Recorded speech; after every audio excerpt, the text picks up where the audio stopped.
Ladies and gentlemen, the distinguished author, Mr. Aldous Huxley.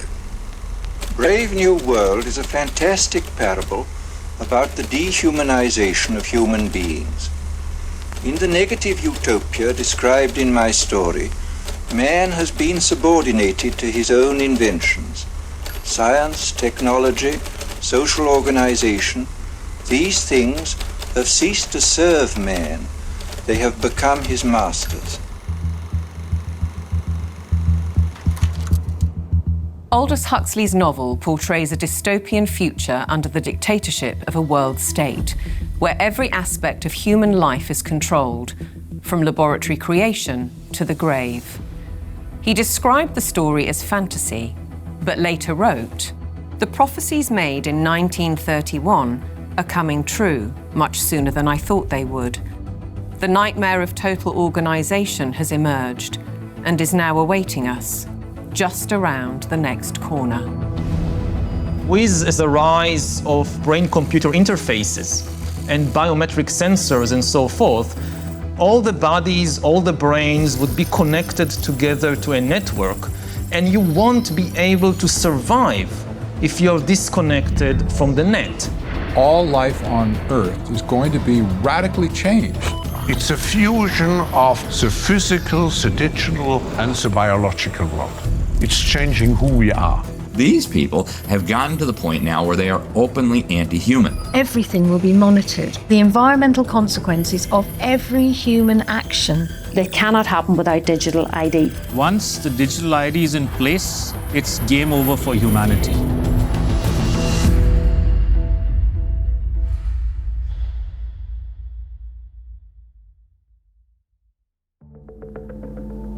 The ideology of a world dictated through science is deep-rooted.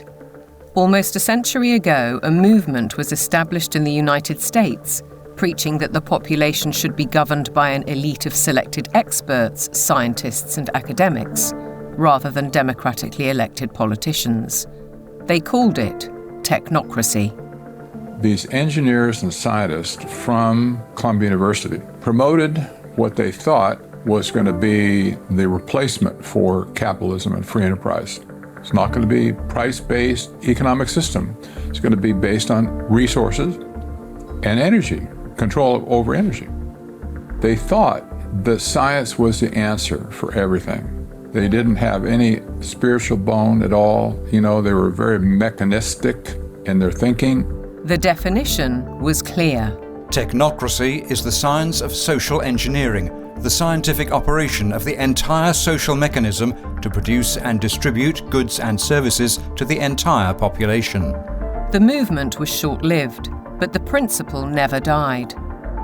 As we'll demonstrate, a stranglehold on policy and resources has always been the ambition of the powerful oligarchs behind many of today's world institutions.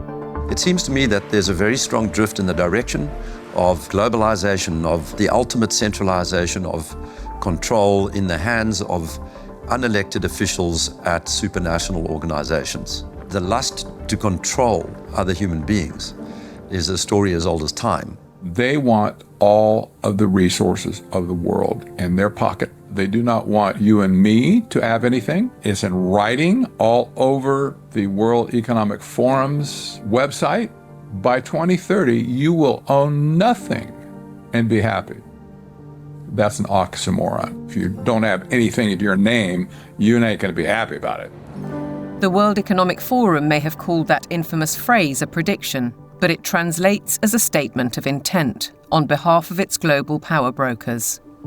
The bigger picture is that an attempt is underway now to collapse liberal democracy and replace it with global technocracy. What I call an omni-war is now underway, which is to say that the transnational ruling class is literally, it's not a metaphor, is literally at war with the rest of humanity and has weaponized everything that it can.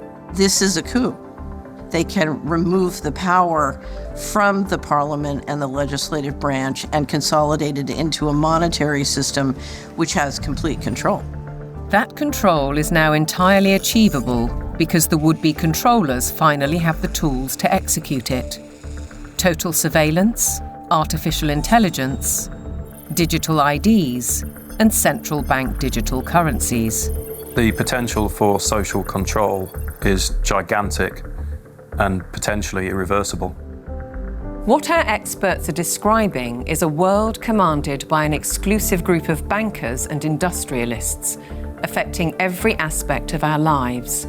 What we eat, what we can buy, where we travel, where we live, and all bypassing democratically elected governments. You could be forgiven for thinking this is a grand conspiracy theory, but please consider this. The term conspiracy theory has become one of the most successful propaganda terms of all time in closing down discussion and debate. It's a thought-terminating cliche, but nevertheless, it's surprisingly effective when you try to calmly present evidence in a factual and reasoned manner. In this film, we will present evidence that the global takeover is not only possible, it's actually happening, and has been decades in the making. They plan to commandeer land, reduce farming, and radically change the food we eat, transform the supply of electricity, and then dictate how we use it, and replace currency with a system of credits, under their control. It's a classic template to win the war, take control of food, of energy, and of money. And here's the key. All three strategies are built on the premise of a climate crisis caused by carbon dioxide, a gas that is actually vital for life on the planet. So what if the whole carbon narrative was one gargantuan lie, a political maneuver to establish their brave new world? A big lie is a lie which is told on such a scale that ordinary people simply would not imagine it to be possible. People with empathy can't fathom that a group of people would organize and engineer this kind of mass atrocity to get where they want to go. It should come as no surprise that financial kingpins are calling the shots, and it's certainly no conspiracy theory when banking executives spell out their intentions.